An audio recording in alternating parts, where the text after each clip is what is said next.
Hello, everyone. Welcome back to the Bringing the Human Back to Human Resources podcast. This is my very first recording since being on maternity leave, and I'm sure my listeners who have been here for a number of years are like, oh, yeah, you were on a maternity leave. You didn't even tell us you were pregnant. That is my style.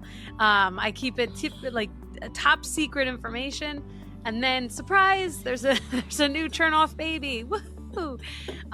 So I welcomed number 3, and I now have 3 under 3, and that means that I'm running on fumes and caffeine, but that makes for a great podcast recording, I think. Maybe we'll see how this goes, if I can remember how to string words together. Anyway, this week I have Dr. Carrie Graham with me, and she and I are going to talk about a lot of things, but a lot of really interesting, important information related to why people end up leaving certain jobs for other jobs. And it's certainly a topic that I think is near and dear to many of our hearts. So without further ado, let me introduce you to Dr. Carrie Graham. As a training strategist specializing in scalable talent development, Dr. Carrie Graham guides small and mid-sized organizations to achieve measurable results through strategic employee training programs. Her approach bridges the gap between corporate-level training excellence and small business practicality, delivering validated methods that align training initiatives with organizational vision while driving tangible business outcomes. Through Dr. Graham's work with diverse organizations, she's developed proven frameworks that transform how businesses approach talent development. Her methodology focuses on understanding individual team dynamics, optimizing information delivery, and building employee confidence, creating training programs that don't require complex HR systems, but deliver corporate caliber results. Dr. Carrie Graham, thank you so much for being here. Thank you for having me. At one point I was listening. I'm like, ooh, who's that person? Yes. It is me. But wow. Yeah. Thank you. Thank you so much for having me, Traci. And congratulations to you and number 3 under 3.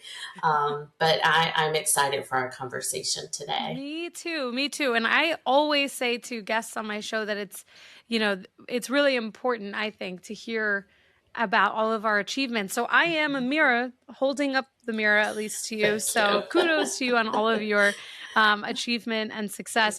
And so maybe let's start kind of at the top, which I dangled this carrot in front of everyone at the beginning of this recording, where, we're going to really try and understand why people leave X employment for Y employment. And, certainly you and I have had our own experiences moving to new roles, and everyone does. And I think of my dad often in moments like this, because he's always like, I remember it was my first job out of college, and I was like, I don't know that I want to be here anymore, but I'm like stressed about leaving, and like, do I want to leave? And he was like, your first job is rarely your last job. Like, absolutely. And when I think about that, it's like, it's true. Not everyone is going to work at Johnson & Johnson for 40 years anymore. It's just not really the way of the world. So you have done extensive research on this topic. And I'd love to kind of keep this super open and vague so that you can help us to understand why this topic has been so important to you, and why people do leave one job for another.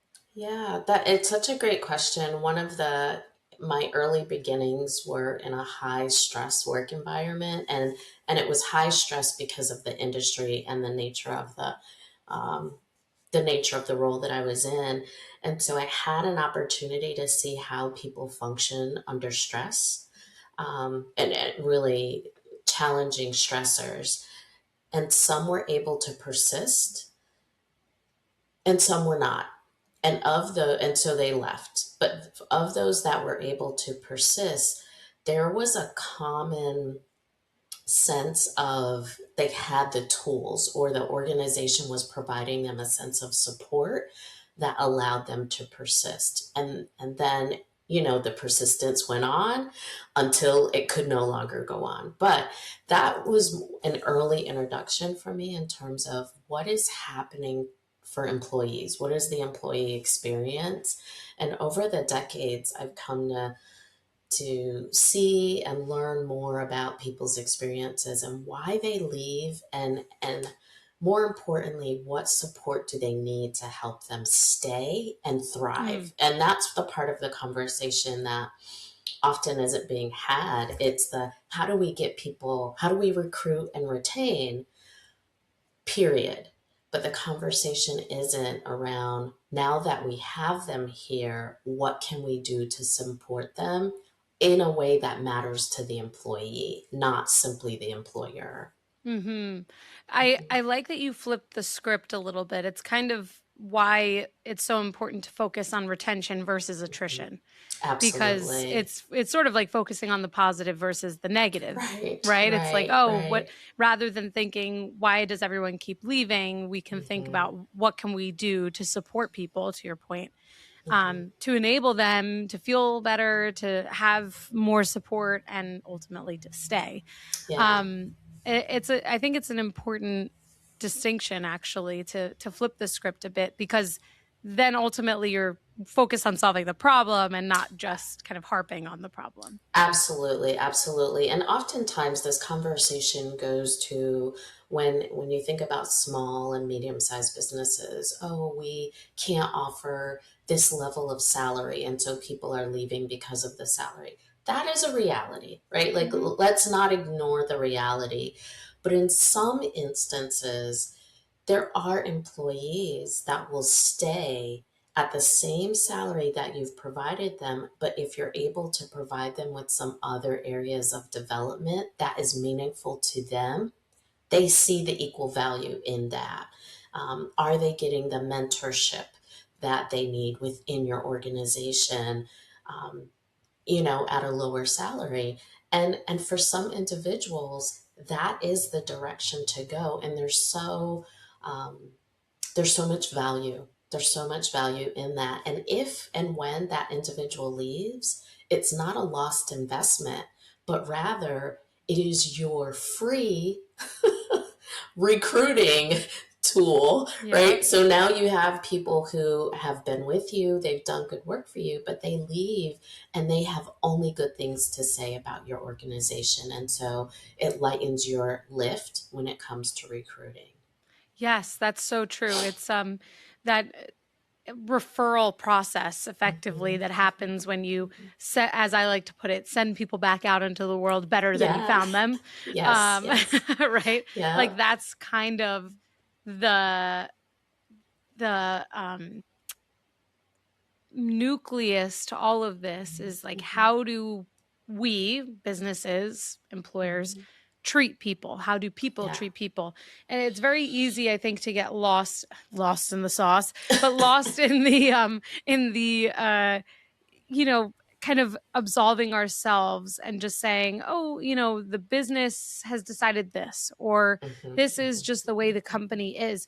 When really, in fact, people are making decisions, people are Absolutely. influencing the ways in which a company runs, Hmm. people Hmm. are really at the hands and at the helm of whether a company is considered toxic or not. Absolutely. Right? And we can't Absolutely. absolve ourselves of Yeah. that accountability.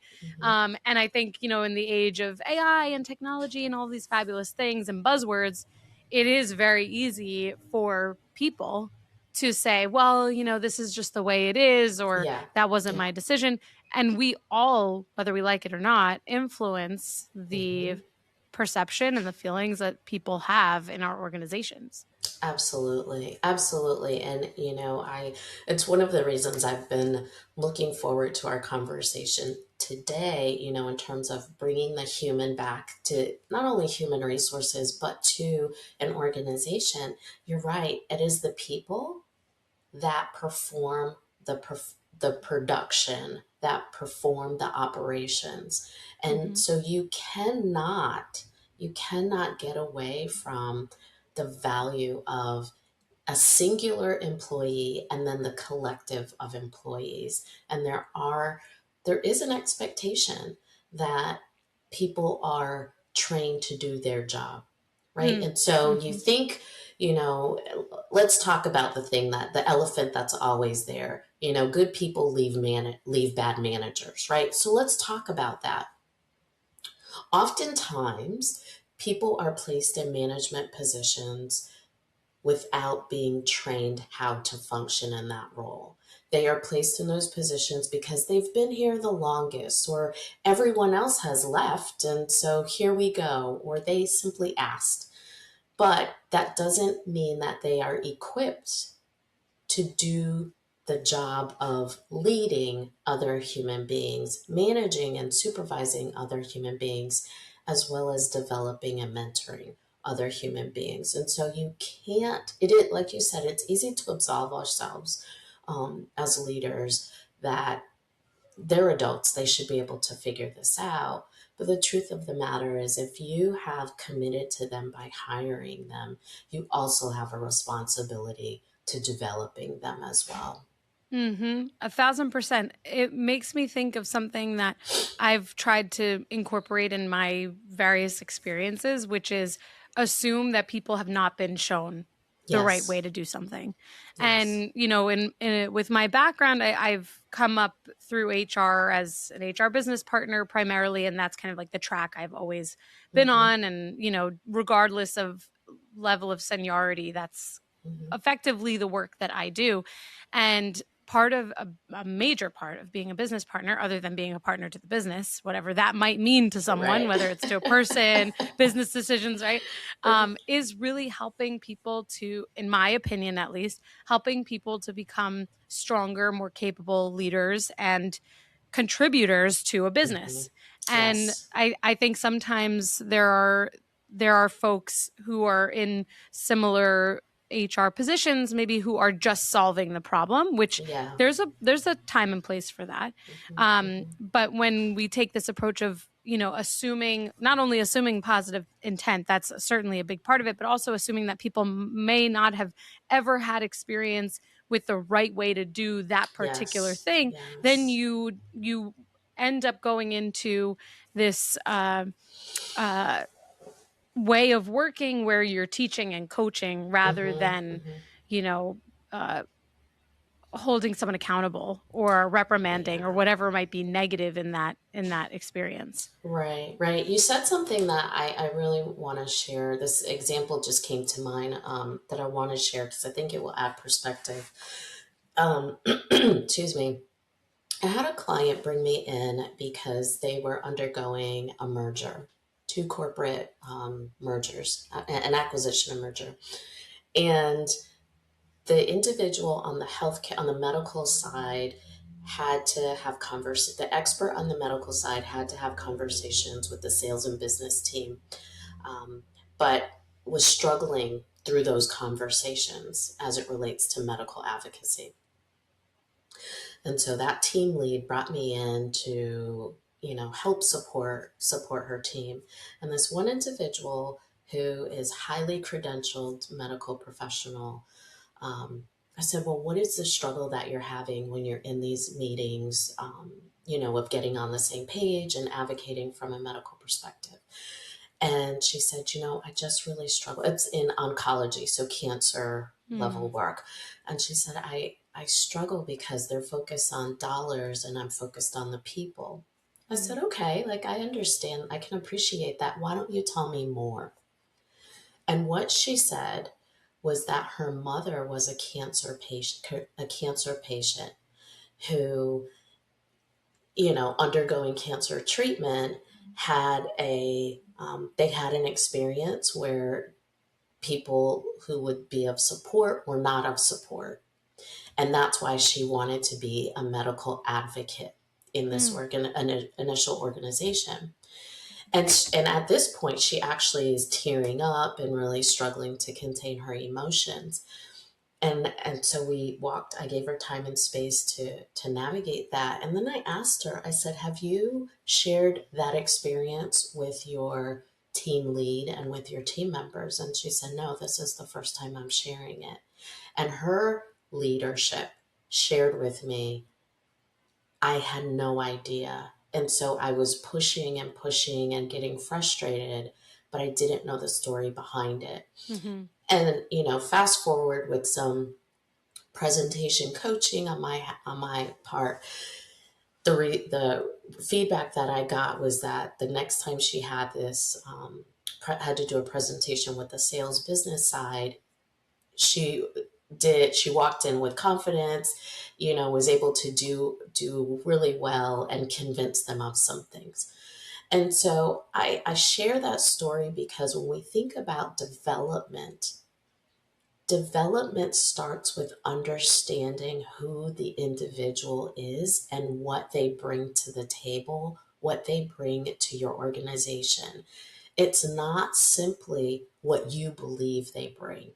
It is all the things that they didn't tell you about, but that in fact influence their ability, their motivation, and their capacity to excel at the job.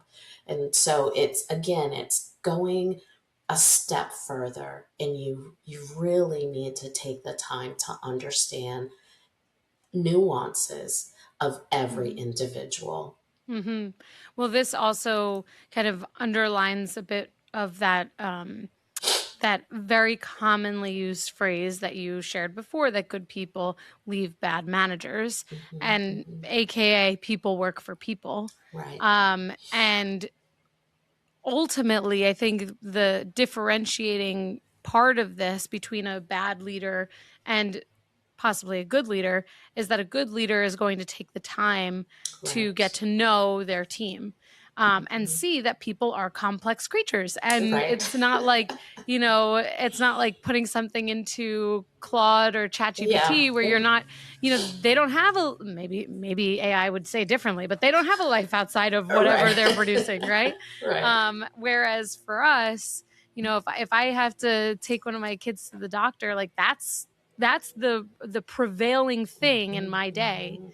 And Mhm. for someone else, like this woman who you were sharing the story about, that's the prevailing top Yes. priority thing Yes. in her day, week, month, Mhm. year, Mhm. that Mhm. takes her a portion of her away, probably a significant portion of her away from work.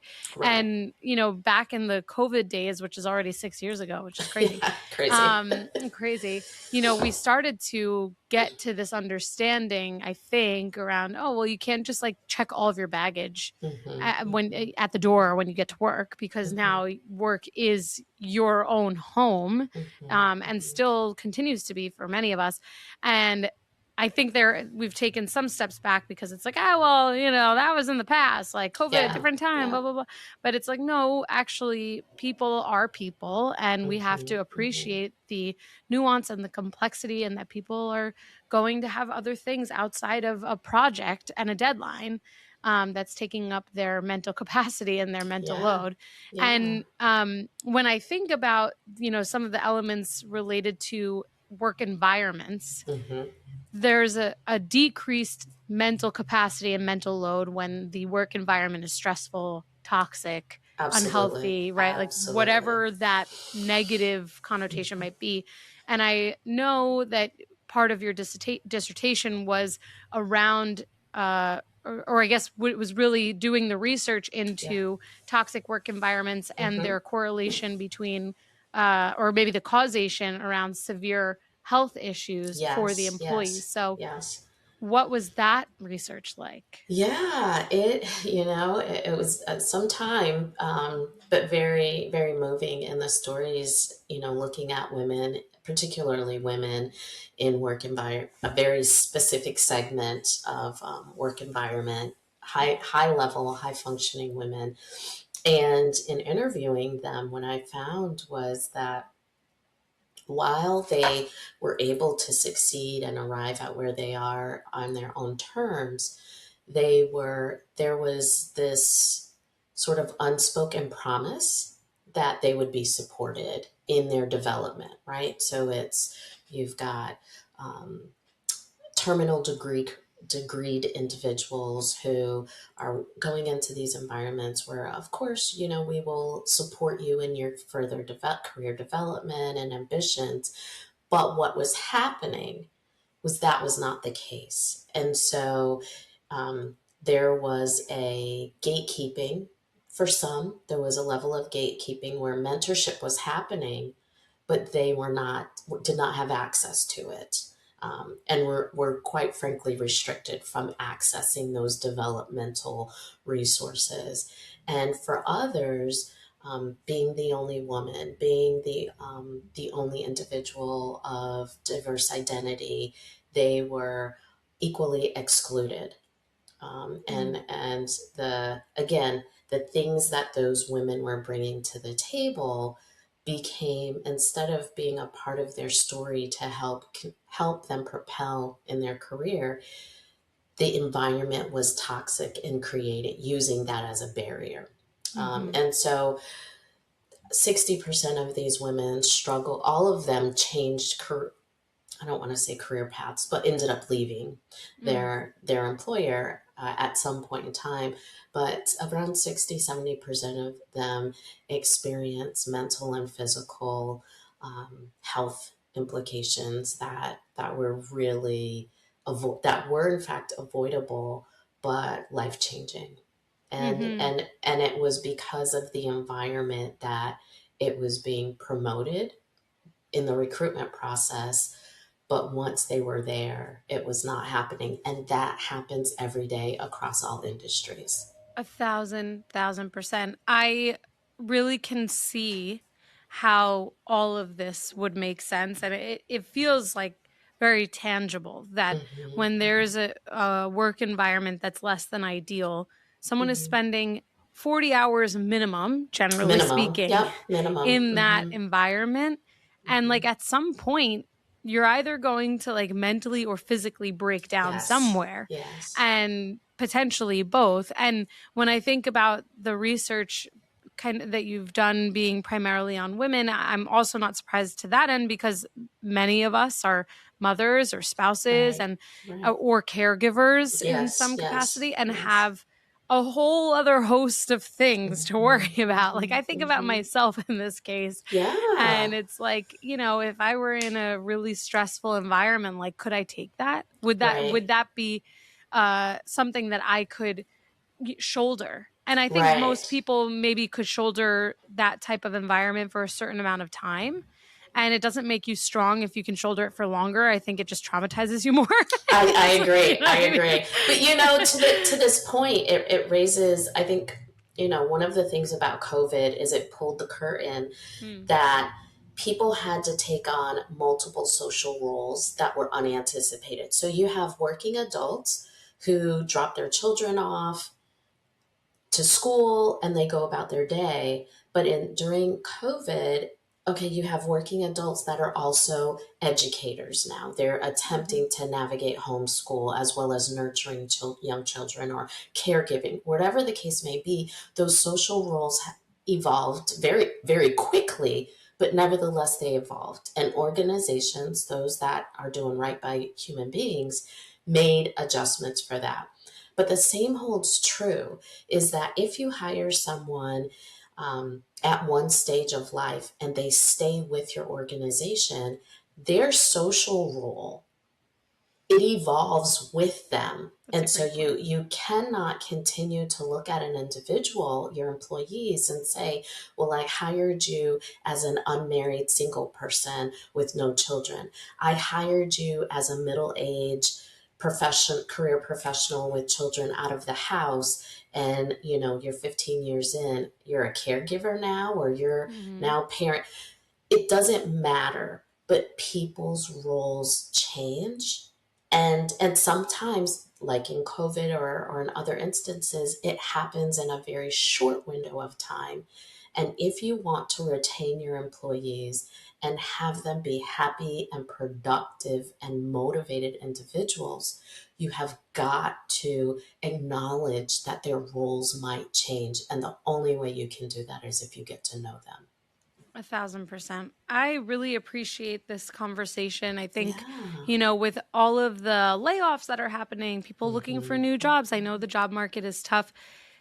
Hopefully it serves as a reminder for everyone to really put energy and attention into finding the right place when they Yeah. are met with that either inevitable change that they're looking to make, or if it's Mm-hmm. thrust Mm-hmm. upon them through a layoff, which is obviously less than ideal. Right. However, one door closes, another door opens. Easy for me to Absolutely. say over here. But it But does. It does. It does. And to that point, I want to encourage, if yeah. there's a potential or prospective employee listening, or someone on the job market listening to this conversation, I want to empower you and encourage you. It is your right during an interview to ask about the culture and to ask other employees about the culture. Mm-hmm. Totally. I mean, you could arguably ask to meet with a peer or meet with someone Yes. on the Yes. team who's been there for a year or more or Yep. less than a year, Yep. someone who potentially could mentor you. I mean, that not only does it display some interest in the job, but it's also a great window of opportunity to really get to know the inner workings of a company Mhm. before experiencing it, if offered the job. Yeah. And even better, knowing someone on the inside to begin Yes. with is Yes. arguably the Absolutely. best way to go. Absolutely. But seriously, Dr. Carrie Graham, thank you so much for joining the podcast and for sharing your wisdom. I mean, it's certainly no easy feat to do all of this research and into all of these really complex topics that we have brought onto this show. But to me, it's like you can never really talk about it too much because things Right. are always evolving and it's really important.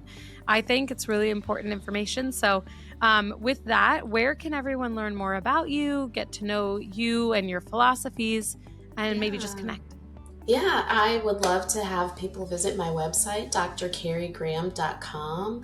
I have a book coming out this Amazing. summer, and so you can learn more about it there. And it's an extension of this conversation. So Traci, thank you. Welcome back. I want to first welcome you back to podcasting into the world. But thank you so much for having me in this conversation. Of course, anytime. You're welcome back anytime. Thank you. Hey, just before you go, don't forget to subscribe to this show so that you are the first to hear when an episode drops each week. And maybe leave a 5-star review and a comment about how much you loved this episode. Plus, if you have someone in mind who would really enjoy this episode, make sure you share it with them. Thank you so much for tuning in, and I will see you next week.